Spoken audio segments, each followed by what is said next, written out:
నమస్కారం మిత్రులందరికీ. నేను మీ జర్నలిస్ట్ రమేష్ని. Welcome to RGTV Telugu news channel. మన రేవంత్ రెడ్డి ఏదైనా సభ పెట్టిందంటే ఇంట్రెస్ట్గా వినబుద్ధి అవుతుంది. ఫస్ట్ ఏం పనున్నా కూడా అన్ని వదిలేసి ప్రశాంతంగా సార్ కొత్త డైలాగ్ తోటి ముందుకు వచ్చాడు. ఈరోజు సార్ ఏం మాట్లాడతాడు, కేసీఆర్ గురించి ఏం మాట్లాడతాడు, గత ప్రభుత్వం గురించి ఏం మాట్లాడతాడు అని ఊరటతోటి ఏం పనులను కూడా కూర్చొని వినేంత ఇంట్రెస్టింగ్ ఉంటుంది సార్ ముచ్చట. మరి మళ్ళీ బీఆర్ఎస్ పార్టీ వాళ్ళకైతే ఎట్లాంటి కౌంటర్ ఇచ్చాడంటే మాస్ కౌంటర్ అనేది ఒకసారి చూద్దాం రండి. పడితే ఎక్కడ కూడా ఎల్లుతో తెలుసు. మడుగురు సభలో సీఎం రేవంత్ తీవ్ర వ్యాఖ్యలు. ప్రభుత్వాన్ని కూల్చాలని కుట్ర చేస్తున్నారు. లోతు తెలుసు, ఎత్తులు తెలుసు. తెరిస్తే బీఆర్ఎస్ లో కేసీఆర్ ఫ్యామిలీ తప్ప ఎవ్వరు మిగిలరు.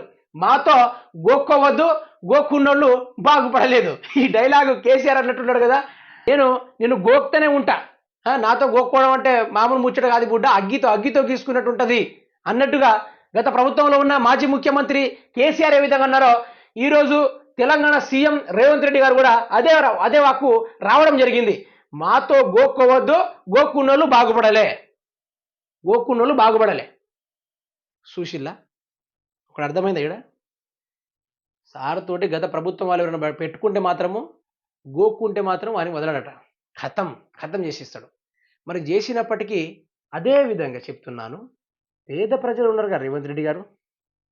పేద ప్రజలు ఉన్నారా లేదా తెలంగాణ యావత్ రాష్ట్ర ప్రజలకు తెలియాలి. ఈరోజు ఇక్కడి నుంచి పిలిస్తే వినపడినంత దూరంలో గూడెంలు ఉన్నాయి, ట్రైబల్స్ వాళ్ళు ఉన్నారు, గిరిజనులు ఉన్నారు, చాలామంది బడుగు బలహీన వర్గాలు ఉన్నారు.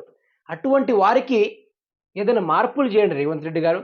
సభ పెడితే చాలు తోడగొట్టి సవాల్ ఇసిరి చెప్తున్నా కొడక నేను నరుకుతా అని ఈ మాటలు ఏడని వేసుకున్నారు. అసలు ఒక సీఎం హోదాలో ఉండి మాట్లాడండి ఇదండి, చెప్పండి. గత ప్రభుత్వము అదే విధంగా దూషించడం జరిగింది. మీరు కూడా వచ్చి ఏమైనా మంచి వాక్కులతో ముందుకు వస్తారా అంటే అదే విధంగా మీరు భారీ డైలాగులు కొట్టి ఏదో ప్రజలపైన తప్పిదో పట్టించడానికి వారిని రెచ్చగొట్టినట్టే ఉంది కథంతా.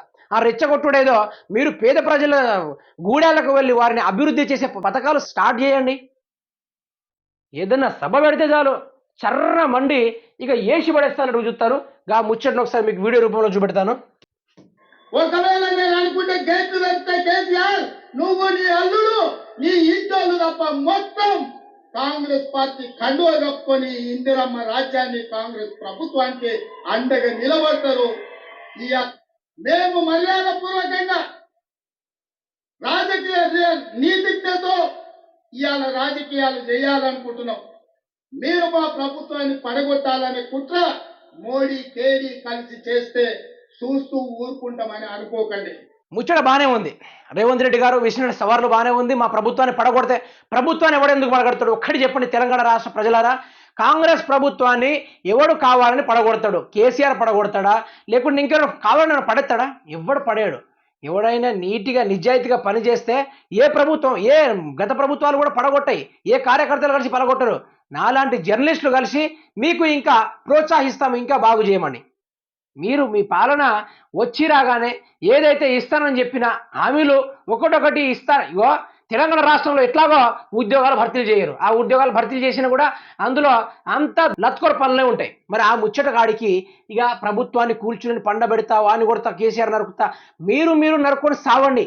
కేసీఆర్, రేవంత్ రెడ్డి, నరేంద్ర మోడీ ముగ్గురు కత్తులు పట్టుకొని యాడికి పోయినా సావండి, కొట్టుకోండి, ఏమైనా చేసుకోండి. మాకు అవసరం లేదు.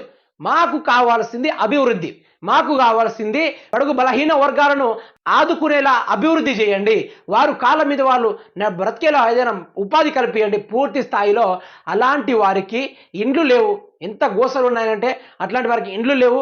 ఇండ్లు ప్రసాదించండి దయచేసి. గత ప్రభుత్వంలో ఉన్నప్పుడు ఏ విధంగా చేశారో ఈ ప్రభుత్వంలో మీరు ఏదో చేస్తారనే ఆశతోటి ప్రజలు వెయిట్ చేస్తూ ఉన్నారు. దయచేసి మీరు ప్రజల్ని ఆదుకోవాల్సిందిగా కోరుతున్నాను. రేవంత్ రెడ్డి గారికైనా ఎవరు ఈ వీడియో చూసినా కూడా పూర్తి స్థాయిలో రేవంత్ రెడ్డికి చేరేలాగా షేర్ చేయండి. మీరు మీ కొట్లాటలో మీ పగల పంతాల మధ్య తెలంగాణ రాష్ట్ర ప్రజలను బలి చేయవద్దు. కేసీఆర్ పంతాల మీద, రేవంత్ రెడ్డి పంతాల మీద, నరేంద్ర మోడీ పంతాల మీద మీరు ముగ్గురు ఏకమై యాడన కొట్టుకోండి, మాకు అవసరం లేదు. బట్ మాకు కావాల్సింది తెలంగాణ ప్రజలకు, ప్రతి ఒక్క విద్యార్థులకు ఉద్యోగాలు భర్తీ చేయండి. ప్రతి ఒక్కరికి అవసరం లేదు, సంవత్సరానికి ఒక 3 లక్షల ఉద్యోగాలు భర్తీ అయినా చేయండి. కొంతమందికైనా ఉద్యోగాలు వచ్చే అవకాశం ఉంటుంది. అది కాకుండా లేకుంటే పేద ప్రజలు ఇండ్లు లేని వారు చాలా మంది ఉన్నారండి రేవంత్ రెడ్డి గారు. దయచేసి అటువంటి వారికి ఇండ్లు ఇచ్చే ప్రయత్నాలు చేయండి.